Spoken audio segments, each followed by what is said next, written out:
Dr. Mara Ellen had worked the late-night shift at the Deep Space Listening Array for almost 6 years, and most nights were quiet. The giant radio dishes stood silently against the dark desert sky, scanning the universe for signals that almost never came. Mara usually passed the time by checking calibration logs, sipping cold coffee, and listening to the faint hum of the servers. Nothing exciting ever happened here. The array was built for the long game, decades of listening for even the smallest hint of life beyond Earth. Everyone expected silence, and silence was exactly what they always got. But on this night, something strange happened. It began as a soft beep on her monitor, just a single spike on the audio spectrum, nothing more. Mara almost ignored it, thinking it was just another piece of background noise from a distant pulsar or a glitch from the old equipment. Still, something about the signal caught her attention. It was too clean, too sharp. Natural signals tended to wobble or fade. This one was precise, like it had been cut with a knife. She frowned and leaned closer to the screen. The spike appeared again, and again, a rhythm, a pattern. Her heart began to beat faster. Mara typed a quick command to isolate the frequency. The spike separated itself from the background hiss, repeating in exact intervals. 4 seconds of silence. A burst. 4 seconds of silence. Another burst. This was not normal. No natural object behaved like this. She activated the secondary filters, running the signal through another layer of analysis. Numbers scrolled down her screen, converting the sound into visual data. The pattern was clear now, a steady beat, like a code, a cry for attention. Mara tried to stay calm. She knew the rules. No assumptions, no jumping to conclusions. But deep inside, she felt a strange excitement rising. It felt like standing on the edge of something huge, something that could change everything. She whispered to herself, "This can't be real." Right. The pattern suddenly changed. The bursts grew longer, more complex. Lines of frequency data formed shapes that looked intentional. Mara called up an old algorithm used to detect mathematical structure and radio noise. The results flashed on the screen. Her breath caught. Someone or something was sending this. Her hands shook slightly as she hit the alert button. It sent an encrypted message to the array's internal network. The room lights shifted to amber, signaling that an anomaly had been detected. Within minutes, 2 other scientists arrived, still half asleep, scratching their eyes and muttering to each other. They gathered around Mara's console as she replayed the signal for them. The room fell silent as they watched. One of them, Dr. Sanjay Iyer, whispered, "That is structured data. That is absolutely structured data." The other, Dr. Li Zhang, looked pale. "Where is it coming from?" Mara pulled up the coordinates. The signal wasn't local. It came from far beyond the outer reaches of the solar system, far beyond any human satellite or spacecraft. It came from a region of space that astronomers had barely mapped, close to a star system known only through a faint blur on old sky surveys. They ran directional analysis again and again. The answer was the same every time. The message came from deep space. Suddenly, the computer beeped again. Another part of the signal had arrived, a fainter, more complicated section that didn't match the repeated pattern of the first. This one looked very different. Mara processed it.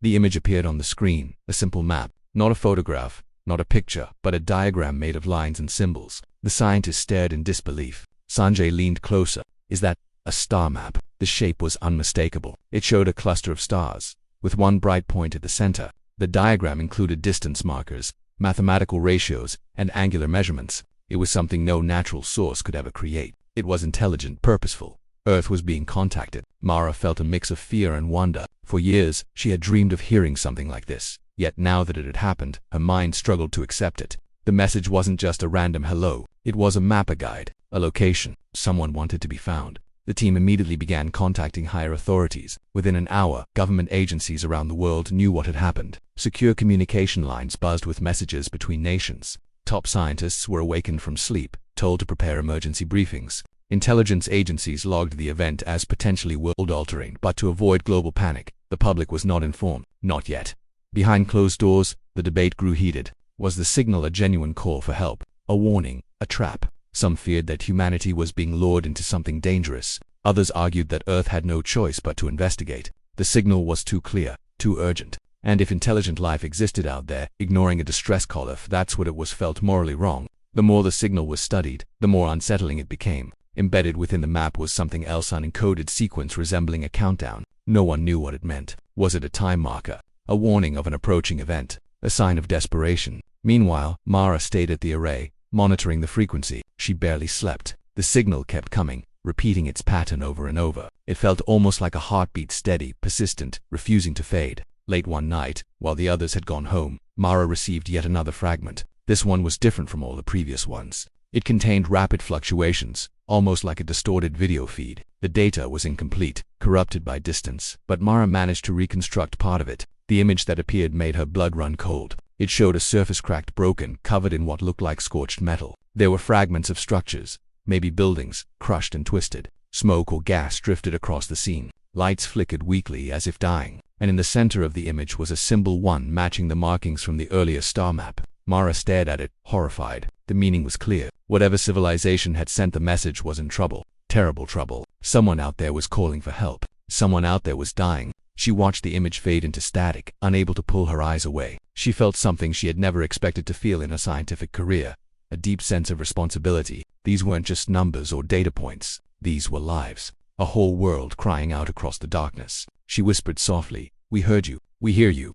By the next morning, governments had officially launched an emergency protocol, one that had been secretly prepared years earlier for a moment exactly like this. The world's best astrophysicists, engineers, military experts, and diplomats were assembled to discuss the next steps. The fact that Earth had finally received a signal from extraterrestrial intelligence was astonishing, but the fact that the signal was a desperate SOS made it even more urgent. Word slowly leaked among high-ranking officials. A few of them felt fear. If one alien civilization was being destroyed, then something dangerous existed out there, something powerful enough to wipe out an entire planet. Was Earth next?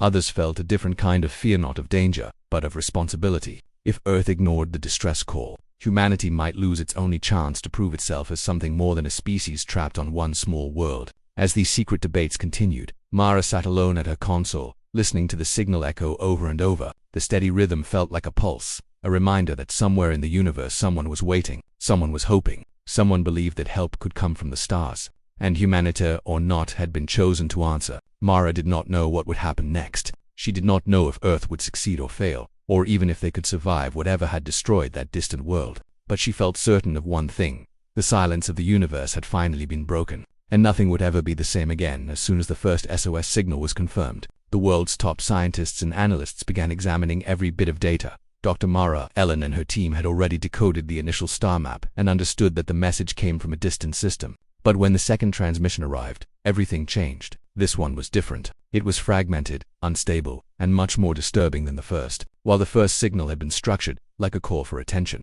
the second one felt like a desperate warning. The transmission started with flashes of light, barely recognizable at first. When the data was reconstructed, the scientists could see ruins, buildings toppled, domes shattered, landscapes scorched and twisted. Smoke drifted across jagged terrain, and what looked like rivers had turned dark and toxic. The structures seemed advanced, made of materials that reflected light in unusual ways, hinting at a civilization far more technologically capable than humans. But all of it was destroyed. Mara stared at the images for hours, trying to absorb what they meant. The scale of devastation was unlike anything seen on Earth. It wasn't caused by a natural disaster.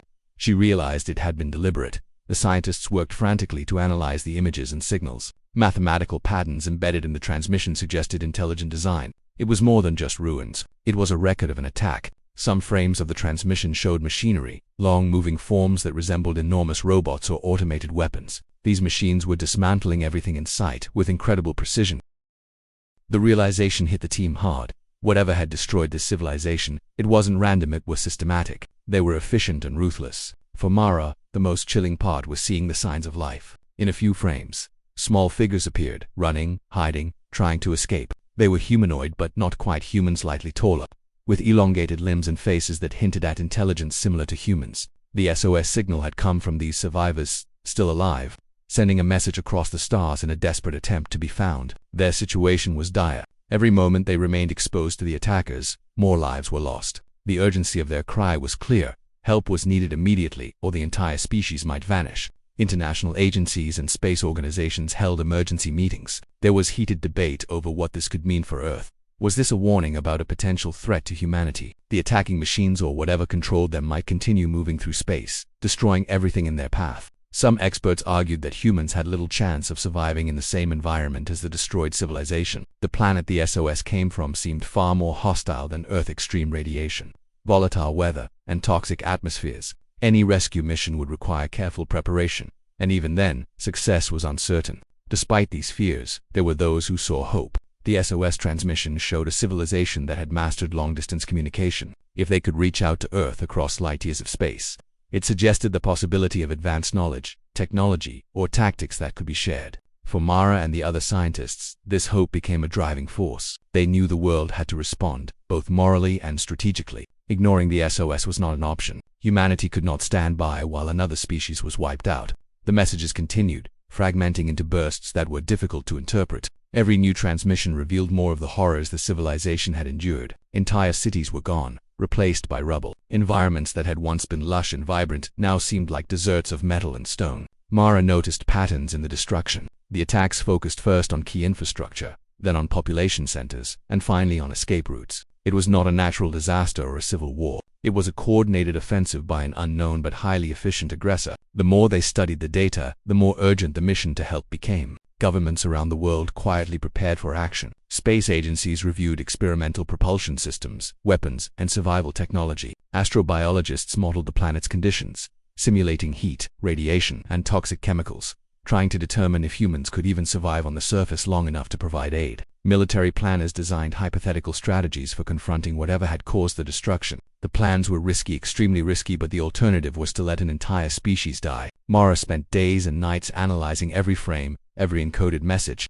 There were moments when the images made her physically recoil. She saw structures being torn apart, survivors fleeing, and the environmental consequences of the attack. Toxic clouds, fires, and collapsing terrain created obstacles no human had ever faced. Yet, amidst the devastation, she also saw moments of resilience. Small groups of survivors had managed to hide in underground shelters, sending repeated SOS signals. They had adapted, learned, and survived against all odds. This was what the team focused on: their hope, their fight to live, and the urgent need for a response. The scientists also discovered something alarming in the encoded sequences, a warning embedded in the data. Hidden within the star maps and images were patterns that suggested the attackers were moving systematically through the galaxy, not just targeting one planet. If humanity did not respond carefully, Earth could be next. The realization weighed heavily on everyone involved. This was no longer just a mission of rescue. It was potentially a mission of survival for the human species itself. Despite the danger, a sense of determination spread among the team. Humanity had faced challenges before, but never like this. The combination of intelligence, resilience, and resources could give them a chance. Mara felt a mixture of fear and responsibility. She had discovered the SOS, but now it was up to humanity as a whole to act. Ignoring the call was not an option. She understood that what they were witnessing was more than a disaster. It was a call for allies, a request for intervention across the stars. The more she studied the transmissions, the more the urgency became clear. Each burst of data, each fragment of an image, was a heartbeat of desperation. The civilization on the distant planet was not giving up, and humanity couldn't either. If they did, countless lives would be lost, and the universe would continue its silent expansion of destruction unchecked. Mara, Sanjay, and Lee worked tirelessly to piece together every detail of the SOS. They mapped the planet's coordinates, analyzed the potential threats, and began simulating possible rescue missions. Every new piece of data strengthened the idea that Earth was being called upon not just to observe, but to act. The messages weren't just warnings, they were a plea for help that demanded an immediate response. As the days passed, the fragmented transmissions became a continuous stream of information. It revealed the extent of the devastation in detail, showing how a civilization could be systematically dismantled. Scientists could only imagine the fear and confusion of the survivors, trapped under constant threat, trying to maintain communication across unimaginable distances. The images of destruction and survival left a lasting impression on Mara. She understood the stakes were higher than anything humanity had ever faced. Governments began forming secret task forces. Military strategists, engineers, and space scientists collaborated to plan what could be the first interstellar rescue operation in history. Every aspect of the mission was scrutinized, from propulsion systems that could reach the distant world to protective suits that could handle toxic atmospheres. The SOS had forced humanity to push its limits, rethink its technology, and prepare for conditions far more extreme than Earth had ever known. Through all this, Mara remained focused on the original transmissions, analyzing the ruins and the star maps, decoding signals, and trying to understand the logic of the attackers. She felt a connection to the distant civilization, a sense of shared purpose across the vastness of space. They were suffering, and she knew that if humanity could reach them, they could make a difference. It was a race against time, and every second mattered. It became clear to everyone involved that the SOS was not just a call, it was a lifeline. The distant civilization had reached across the stars and asked for help. Humanity had no choice but to respond. The stakes were enormous, and the challenges were unprecedented. But for Mara and the team, the realization brought a strange sense of purpose. This was humanity's moment to prove that they could survive, adapt, and rise to the challenge. And in that moment, the universe had become a little less silent, a little more connected, and a little more alive with possibility. The moment the decision was made to respond to the The world shifted into an unprecedented state of mobilization. Humanity had never faced a threat or an opportunity like this before. Governments, space agencies, and private aerospace companies coordinated in secret, creating what would become the largest collaborative interstellar effort in human history.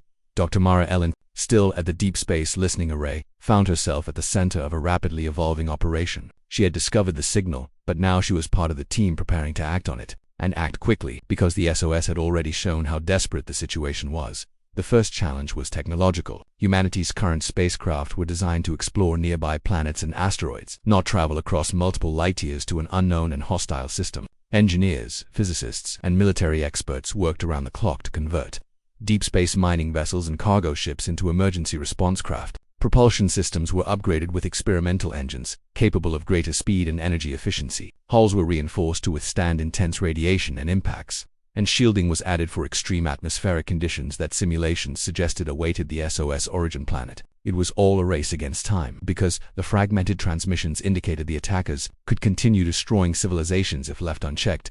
At the same time, biologists and astrobiologists were trying to understand the environment of the distant world. Based on the data from the SOS, the planet appeared hostile beyond anything humans had encountered.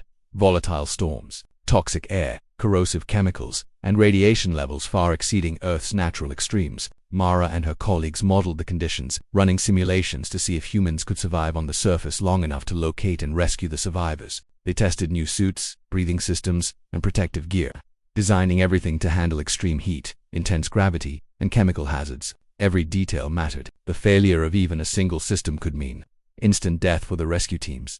Training the personnel was another monumental task. Soldiers, engineers, medics, and scientists all had to learn how to operate in a world where survival itself would be a daily struggle.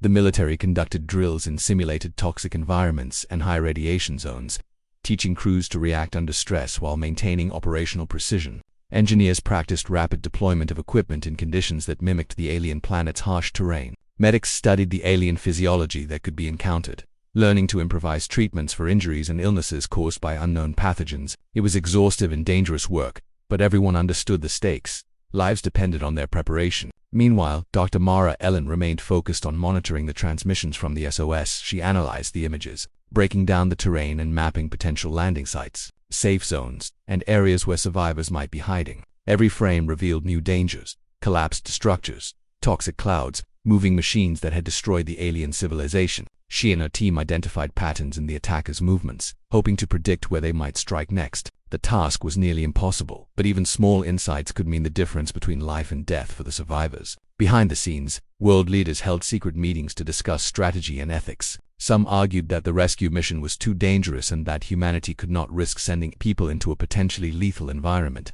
Others countered that ignoring the SOS was morally unacceptable. The debate raged for days, but ultimately humanity chose to act. This decision marked a turning point. For the first time in history, Earth was preparing to send a coordinated military, scientific, and humanitarian mission across the stars, not for conquest, but for rescue. As preparations continued, public disclosure of the mission began in a carefully controlled manner. Citizens were informed of a potential contact with extraterrestrial life, but the true scale and urgency of the SOS remained classified. The news created a mixture of awe, excitement, and fear worldwide. People debated the possibility of life beyond Earth, speculated about the nature of the civilization in danger, and wondered whether humanity was ready to face the unknown. Meanwhile, in secret facilities, the fleet continued to expand, retrofitting mining vessels, cargo ships, and experimental spacecraft with weapons, life support, and communication systems. Every ship was tested rigorously, every crew member trained to operate under extreme pressure. Failure was not an option. Communications specialists developed protocols to maintain contact with the survivors once the fleet reached the SOS location.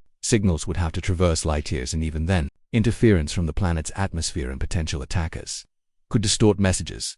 Dr. Mara and her colleagues worked on encoding and decoding techniques, ensuring that even fragmented or delayed transmissions could be interpreted correctly. They also developed contingency plans, preparing for scenarios where signals might be lost entirely. It was a meticulous and exhausting process, but every safeguard increased the chance of success. The emotional toll on the teams was immense. For Dr. Mara, the signals from the SOS were both a guide and a constant reminder of the lives at stake. She often spent long nights staring at the images of the alien world, imagining the fear, desperation, and hope of the survivors. Her colleagues shared her resolve, knowing that this mission was unlike any humanity had ever undertaken. It was a combination of exploration, combat preparation, and humanitarian rescue on an unprecedented scale. The pressure was immense, but so was the sense of purpose. As the final preparations neared completion, the fleet began to assemble. Ships of every design converted miners, cargo carriers, experimental spacecraft formed a small but formidable armada, ready to launch toward the coordinates provided by the SOS automated drones. Heavily armed and equipped for extreme environments, were loaded alongside human crews. Weapon systems, designed for precision strikes against unknown threats, were calibrated and tested. Life support systems, built to sustain humans in toxic and high radiation atmospheres, were verified. Every detail had been accounted for, and yet, every expert knew that the mission would test them in ways no simulation could fully predict. Before launch, Mara had one last chance to review the SOS transmissions. The images still haunted her: ruined cities, fleeing survivors, and the relentless machines destroying everything. Yet, she also saw courage, the will to survive and to send a message across the void. That courage became the fleet's guiding principle. Humanity would not fail. They would not ignore the plea for help. Finally, the moment arrived. The fleet, a mixture of human ingenuity, courage, and determination, prepared to leave Earth's orbit. Thousands of engineers, soldiers, medics, and scientists waited anxiously as the launch sequence began. Rockets ignited, engines roared, and ships lifted off into the blackness of space, carrying humanity's hope and resolve.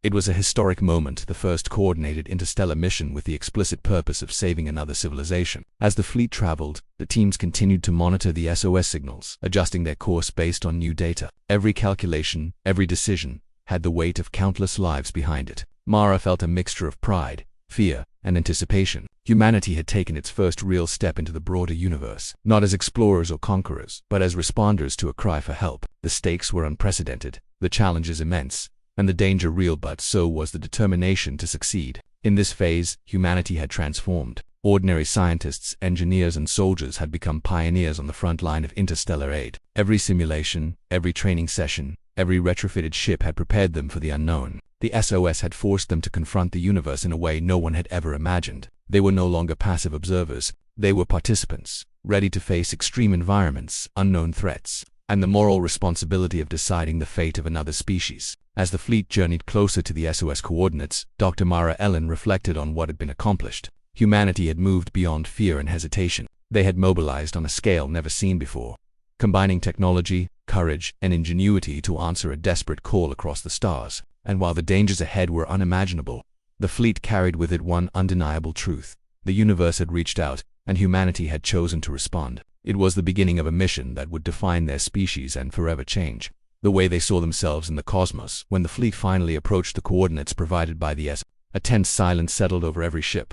Dr. Mara Ellen, monitoring from the command module, felt a mix of awe and dread. What lay ahead was no ordinary mission. The world they were about to enter had already shown itself to be deadly, hostile, and unpredictable. As the first scouts entered the system, the planet came into view, dark and jagged, with a faint glow of burning structures visible on its surface. Smoke rose from shattered cities, and strange flashes indicated ongoing destruction. The SOS had not stopped. It continued to pulse, repeating the same desperate pattern, guiding the humans toward those still alive. The first challenge was landing. The planet's atmosphere was turbulent, dense with toxic clouds and particulate matter. Wind currents moved unpredictably, and temperatures fluctuated wildly across different regions. Mara watched as the first landing pods descended, automated systems adjusting in real time to avoid hazards. The surface was scarred by deep craters, twisted metal, and jagged rock formations, remnants of the relentless attacks that had devastated the alien civilization. The fleet had trained for extreme conditions, but simulations could not fully prepare them for the reality of such a catastrophic landscape.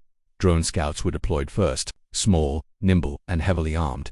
These drones scanned for survivors, mapped safe zones, and identified areas controlled by the attackers. The images they transmitted back were haunting. Entire cities had been leveled, streets were filled with rubble, and fires burned uncontrollably across once thriving settlements. The alien species, humanoid yet strikingly different from humans, had adapted to underground shelters and tunnels. Some of the drones detected faint movement, teeny flickers of life amid the destruction. Mara's team analyzed the data immediately. Each signal, each movement, was precious, revealing where survivors might be hiding. Human forces prepared for engagement. The attackers, whatever machines or entities had devastated the planet, were still active. Their drones and automated weapons patrolled certain regions, leaving destruction in their wake. The human fleet had brought heavy artillery and automated defense systems, designed to target and neutralize threats with precision. These systems were deployed strategically, providing cover for landing teams and establishing zones where survivors could be extracted safely. Every action was calculated, balancing aggression with caution. One mistake could result in disaster for both humans and the aliens they were trying to save. As the first human teams touched the planet's surface, the reality of the environment became immediately apparent. Gravity was higher than Earth's, and every step required careful effort. Toxic clouds forced the use of full protective suits, while sharp debris threatened movement. Mara watched as engineers deployed portable shelters, air purifiers, and scanning equipment to support operations. Soldiers advanced alongside drones, scanning the terrain for movement and threats. It was a delicate dance of precision and endurance. Despite their extensive training, the humans found themselves pushed to their physical and mental limits. But they were determined. Failure was not an option. Contact with the survivors was tense. Initially cautious and mistrustful, the aliens observed the humans from their underground shelters. Over time, through a combination of gestures, symbols, and the decoded SOS signals, communication was established. The survivors were frightened but desperate, showing signs of starvation, dehydration, and trauma. Mara and her team provided immediate assistance: food, water, medical attention, and reassurance. Each act of help was a small victory, a step toward establishing trust. The aliens began to cooperate, guiding humans through tunnels and hidden passages to areas where more survivors could be found. Meanwhile, the human forces engaged the remaining attackers with overwhelming firepower. Artillery strikes and precision drone attacks disabled key machines, clearing paths for rescue operations. The attackers were relentless, but the humans' preparation, resilience, and adaptability gave them a crucial edge. Every destroyed machine increased the survivors' hope, and every successful extraction reinforced the fleet's determination. Despite exhaustion and danger, the humans pushed forward, moving systematically through devastated cities and hazardous zones, locating survivors and evacuating them to safe zones. As the mission progressed, the humans observed the aliens' incredible resilience. Despite the ongoing attacks and catastrophic loss, the species had survived through ingenuity and adaptation. They had engineered tunnels, reinforced shelters, and improvised systems to purify air and water. Mara found herself deeply impressed by their ability to survive under conditions that would have overwhelmed most species. The collaboration between humans and aliens became essential. Using knowledge from both sides, the teams navigated the dangerous environment, setting traps for attackers and coordinating rescue efforts more efficiently. The operation was far from easy. Environmental hazards claimed several drones and nearly trapped a human team in a collapsing structure. Communication delays and signal interference complicated coordination, forcing on-the-ground teams to make split-second decisions. Each rescue carried the risk of exposing humans to the attackers' remaining machinery or the planet's extreme conditions. Yet, the courage and skill of the human crews turned these challenges into manageable obstacles. Through careful planning, adaptation, and quick thinking, the fleet advanced further than anyone had expected. The more the humans explored, the clearer the scale of the destruction became. Entire regions were uninhabitable, the legacy of the attackers' systematic assault evident everywhere. Yet amid the ruins, pockets of life persisted. Small groups of aliens had survived by moving continuously, hiding and using improvised defenses. Mara realized that the SOS had not only been a call for help, but also a beacon of survival, a way for those still alive to be found and rescued. The humans became both protectors and guides, navigating the alien terrain, neutralizing threats, and leading survivors to safety. By the end of the initial phase of ground operations, the combined efforts of humans and aliens had achieved remarkable results. Large groups of survivors were brought to temporary safe zones. Automated artillery had neutralized many active threats, and drone reconnaissance had mapped key areas of the planet. Mara and her team understood that much work remained, but the momentum had shifted. Humanity's intervention was making a tangible difference. The survivors' gratitude and trust were growing, reinforcing the mission's purpose and urgency. Mara reflected on what had been accomplished. Humans had landed on an alien world, faced environmental hazards far beyond Earth's extremes, and engaged a powerful and relentless threat. They had rescued survivors, neutralized attackers, and established footholds in a devastated landscape. The collaboration between species had proven effective, highlighting the potential for interstellar cooperation. Every action, every decision, had immediate consequences. Yet the human teams had adapted and persevered, demonstrating ingenuity, courage, and resilience. The SOS had been answered, lives had been saved, and hope restored, but the mission was far from over. Mara knew that humanity had proven itself capable of surviving in extreme conditions, confronting unknown threats, and protecting others across the stars. The success of the initial operations laid the groundwork for a larger, coordinated effort to secure the planet, assist the alien species, and ensure that the attackers would no longer be able to devastate other civilizations. The universe had called, and humanity had answered with overwhelming firepower, careful strategy, and an unyielding commitment to saving lives.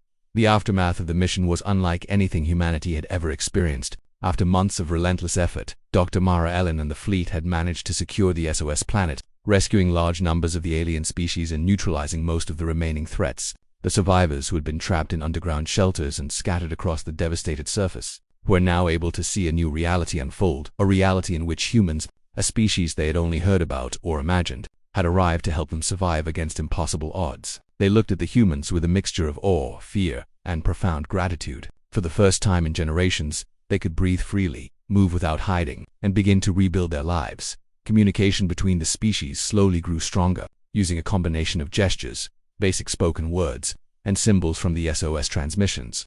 The humans began teaching the aliens how to operate some of the technology they had brought with them. Food, clean water, medical assistance, and portable shelters were distributed. Every human team was paired with alien groups to guide them safely through the planet and restore some semblance of order. Mara watched as alien engineers examined human tools and machinery, adapting them in ways that suggested a remarkable intelligence and ingenuity. Despite the trauma they had endured, the alien species demonstrated resilience that impressed every human present. The survivors had a term for the humans, Deathworlders. At first, Mara had thought it might be an insult, but as she learned more, she realized it was a title of respect and awe. Earthlings had not only survived the hostile conditions of the planet themselves, but had actively fought back against the machines that had terrorized the SOS world. In the eyes of the aliens, humans were a species capable of surviving where no one else could, and that capacity had allowed them to turn the tide of the battle. Deathworlders became a symbol of hope, a sign that survival was possible even in the harshest environments.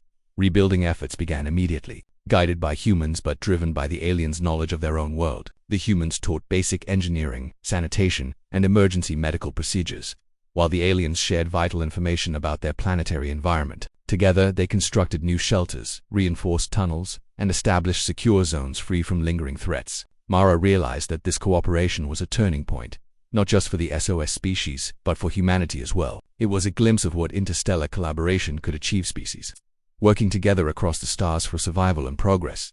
Despite these successes, challenges remained. Large sections of the planet were still dangerous, and pockets of automated attack machines persisted, requiring continued monitoring and strategic strikes. Mara's team worked closely with human military forces to patrol high-risk zones, while drones conducted reconnaissance missions to detect any residual threats. The planet itself remained unpredictable, with sudden storms, shifting terrain, and residual radiation making many areas hazardous. Every day required careful planning and coordination, but the survivors' trust in the humans grew as they witnessed their commitment to protecting them.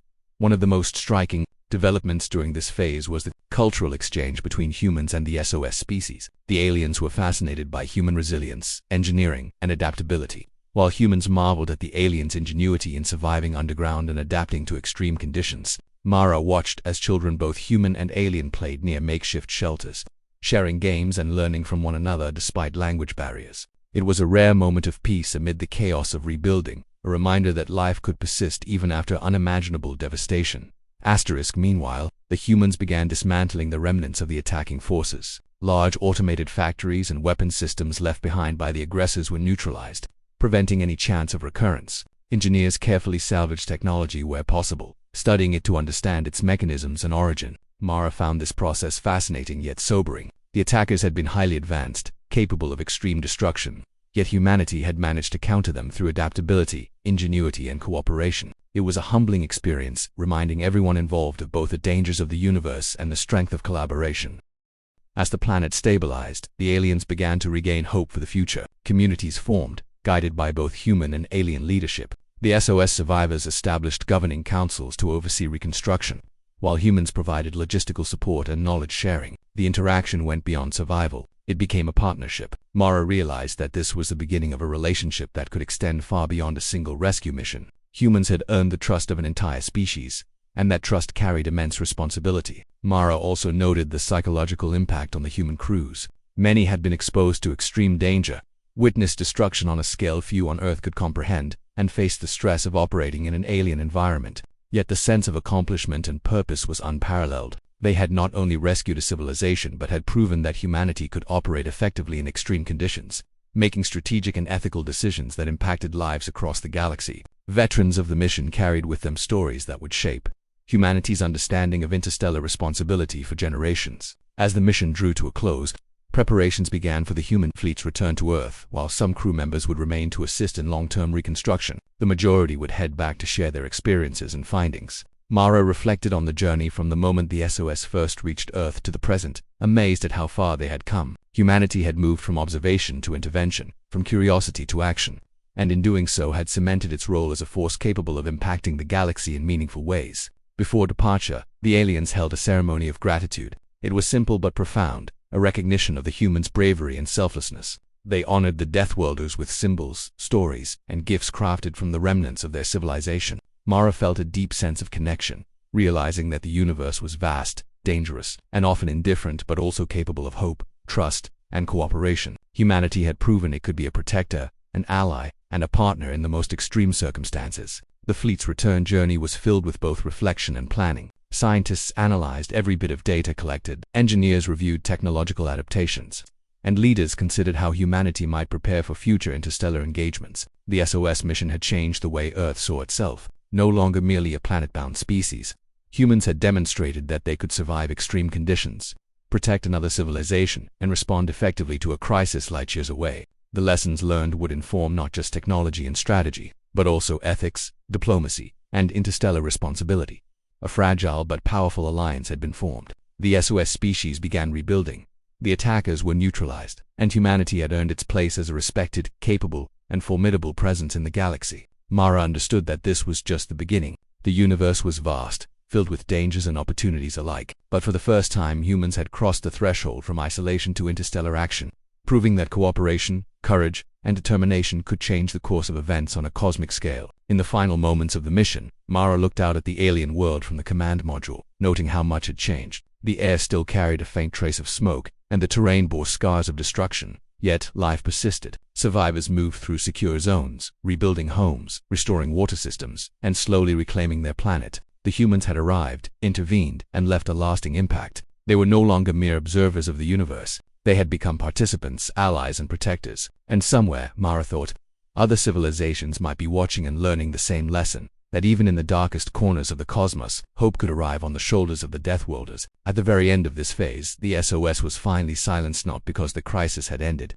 but because humanity had answered. A new beacon was set up, broadcasting a message of survival, cooperation, and unity across the stars. Humanity had stepped onto the interstellar stage, forever changed by the experience, and forever marked as a species capable of answering a call for help, no matter how distant or dangerous. The mission was over, but its legacy, the courage, the alliances, and the triumph over extreme adversity would echo across the stars for generations to come.